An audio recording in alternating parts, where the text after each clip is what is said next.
friends, welcome to another week of DIY design with me, Carrie from Flowers for Dreams. I'm here at home this week. Let's get into it. We've got some beautiful whites and greens that I'm excited about. We have these beautiful veronica. These are typically a summer flower that we'll start seeing a little bit now, and they come in beautiful shades of magenta and purple and white, which is one of my favorites. We've also got some really fun and fluffy foxtail fern. Gets its name, of course, because it looks just like a fox's tail.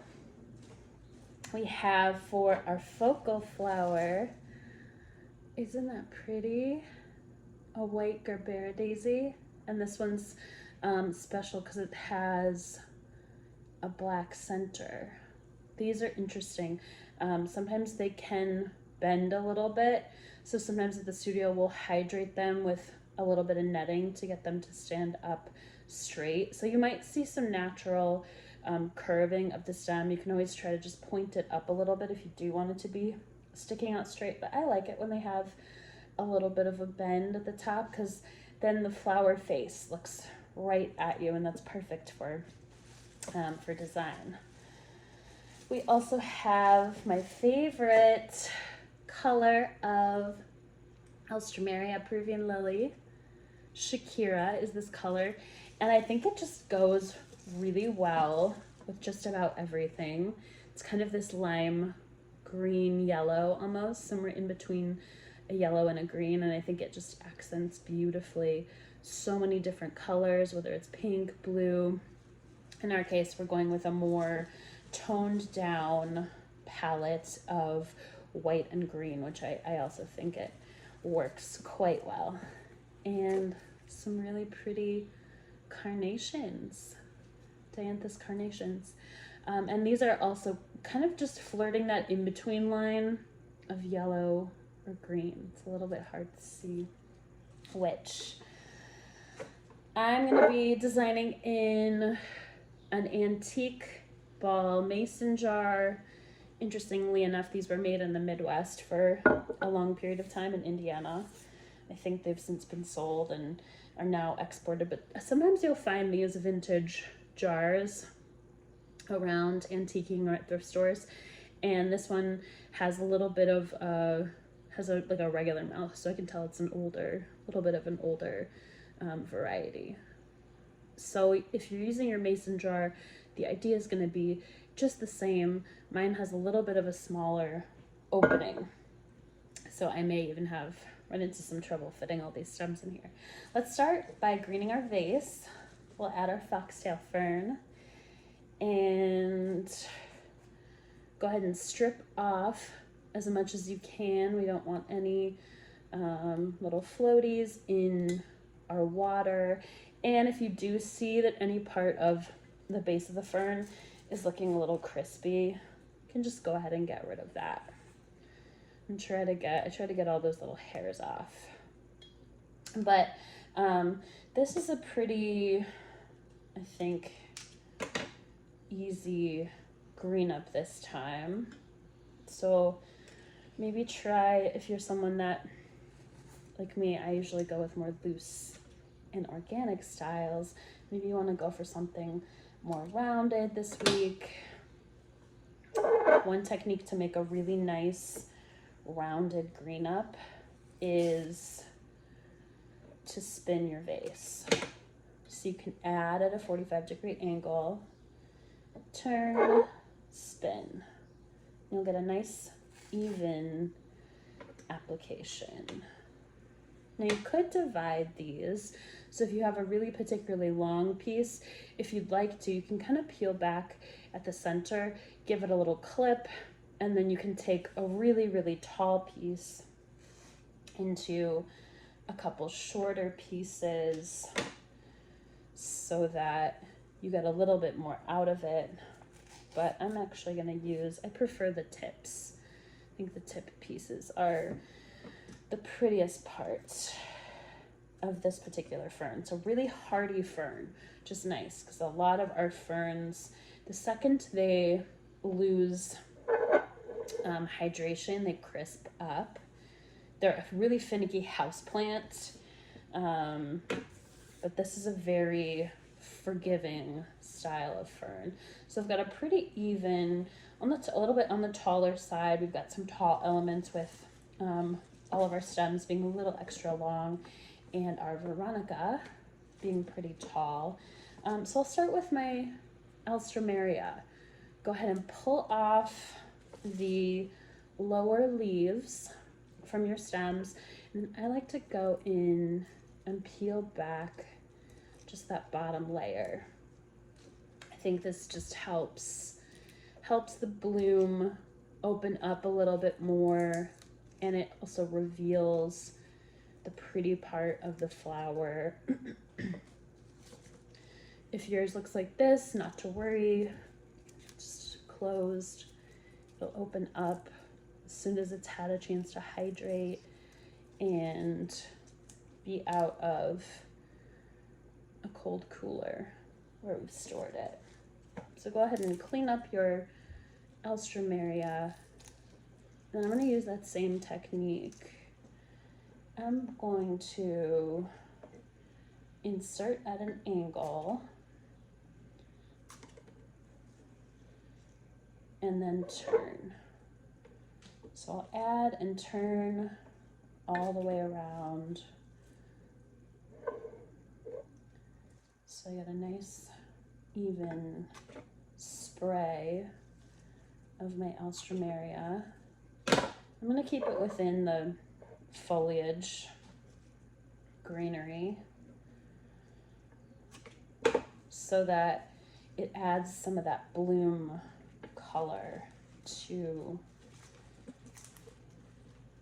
the greenery, or some blooms to just that kind of textural foliage. So next I'll add my last Alstroemeria, kind of right in the middle. It can be fun to create these cluster shapes. So maybe you have some low clusters with some tall pieces coming out. So that little trick of adding and turning is nice because it creates a 360 in your arrangement. You can kind of see every side. I'm gonna add my veronica next.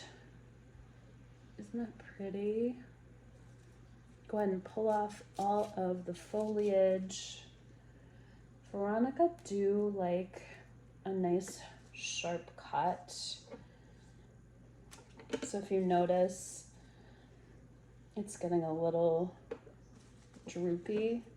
They rehydrate really well, but they do want a really good, sharp, clean cut from a pair of clippers.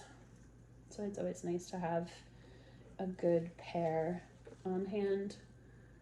Mine are ARS. They're nice because they can be sharpened.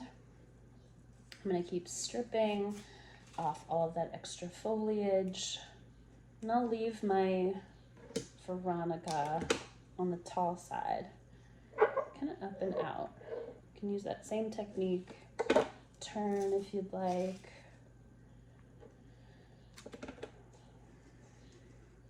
Then I have sort of these fun little layers for repetition.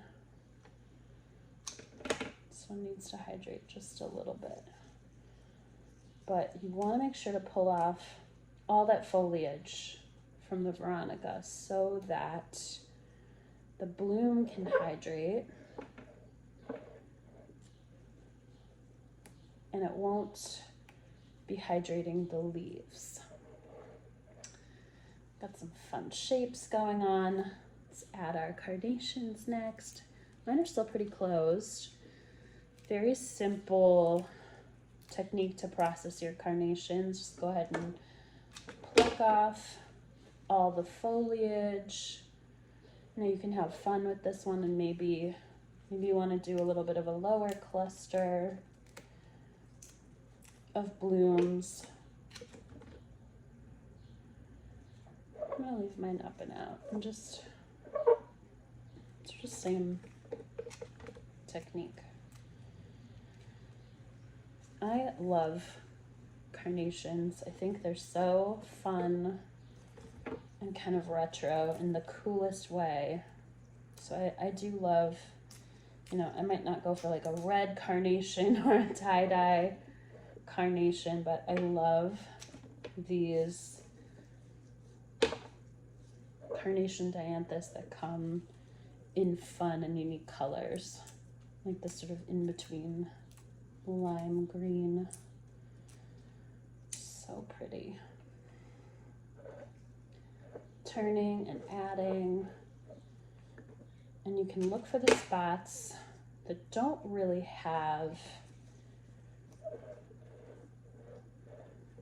any bloom yet.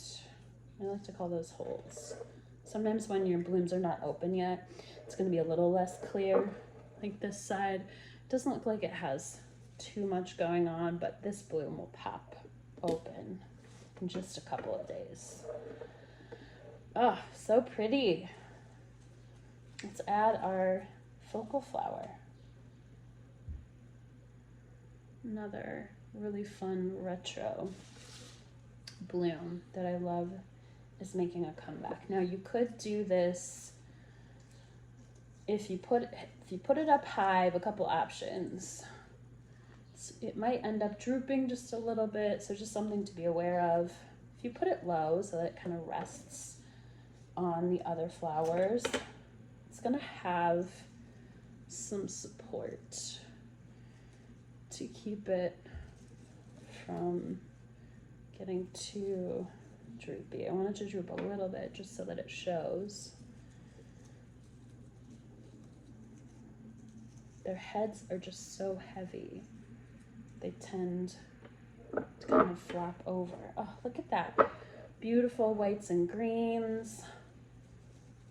Something cheerful, beautiful, neutral palette. It's another good way to practice your color theory is to stick within one color family or color palette. And this one being white and green, which is a really classic color palette. We've got lots of white flowers in nature, and green, of course, the color of foliage. So guaranteed to work well together. You can't go wrong with white and green. So there you have it, our beautiful white and green arrangement this week. And I'll see you next week. Don't forget to change your water. Bye, everybody.